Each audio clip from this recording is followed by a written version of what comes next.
فلاں چیز کی ضرورت ہے، اتنے اتنے پیسوں کی ضرورت ہے. اس کو چند پیسوں کی ضرورت تھی، لیکن کفل نے 100 درہم نکال کر اس کی جھولی میں ڈال دی. یعنی چند کی ضرورت تھی، اس نے بہت زیادہ دے دیا.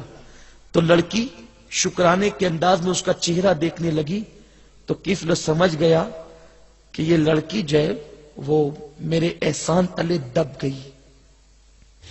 کفل نے کہا یہ میں نے قرضہ نہیں دیا، یوں ہی دیا ہے، لے جاؤ خرچ کرو.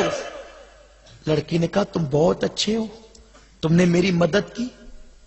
کفل نے کہا میں نے تمہاری مدد تو کی، لیکن اس کے بدلے کچھ نہیں چاہتا، بس ایک چیز ہے.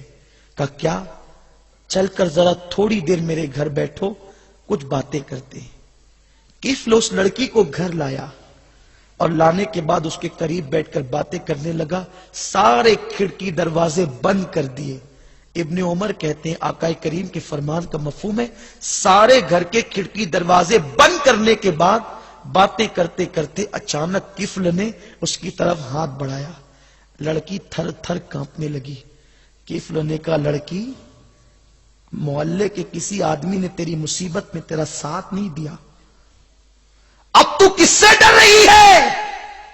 کون دیکھے گا تو کیا کرے گا؟ کوئی دیکھنے والا تو ہے نہیں، سارے کھڑکی دروازے تو بند ہیں. لڑکی نے کہا کفل، میں جانتی ہوں اس سے پہلے تو نے بہت مرتبہ یہ گناہ کیا ہوگا جو تو کرنے جا رہا ہے، لیکن آج سے پہلے کبھی میں نے یہ گناہ نہیں کیا جو تو مجھ سے کروانا چاہتا ہے.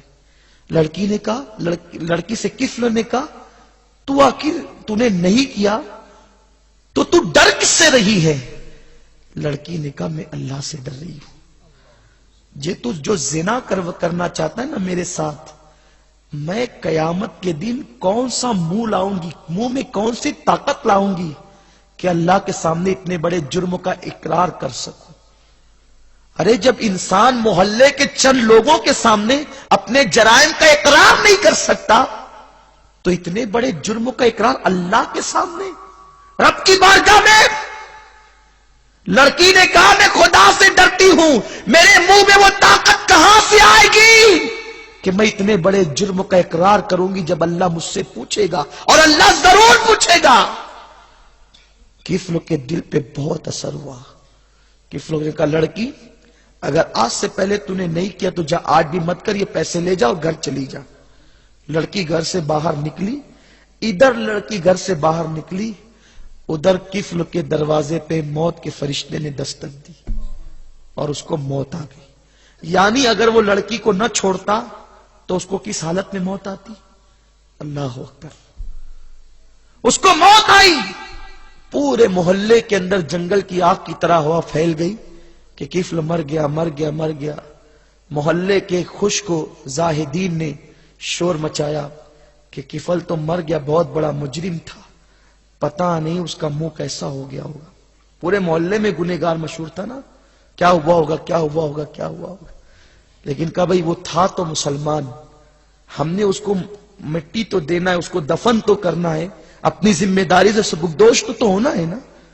چلو چل کر کے دیکھتے کہ خود بھی ہو گیا ہوگا، کچھ بھی کیا ہوگا، چلو ہم اپنی ذمہ داری سے سبکدوش ہو جائیں.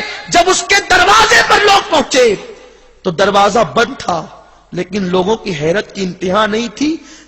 کفل کے دروازے پر نور کے قلم سے لکھا ہوا تھا کفل نے اللہ سے ڈر کر ایک گناہ چھوڑ دیا، اللہ نے اس کے سارے زندگی کے گناہوں کو بخش دیا. ایک گناہ چھوڑا اللہ کے خوف سے، ساری زندگی کے گناہ بخش دیے گئے. جب انٹرنیٹ پر تمہارے ہاتھ اس بٹن پر پہنچے جہاں سے گندی تصویریں کھلتی ہو، موبائل پر تمہارے ہاتھ اس بٹن پر پہنچے جہاں سے گندی فلموں کا آغاز ہوتا ہو، تو صرف اتنا تصور کر لینا، یا کسی کی طرف تمہاری نگاہیں اٹھتی ہو، یا شراب کے اڈوں کی طرف قدم بڑھتے ہو، یا ناجائز کاموں کی طرف طبیعت میلان کرتی ہو، اس وقت اتنا سوچ لینا اللہ دیکھ رہا ہے، اللہ دیکھ رہا ہے. انشاءاللہ تمہارے قدم رکتے چلے جائیں گے. اور اگر ایک بھی گناہ اس تصور سے چھوڑ دیا نا کہ اللہ دیکھ رہا ہے، مبارک ہو، اللہ اپنے کرم سے تمہارے گناہوں کی مغفرت فرما دے گا.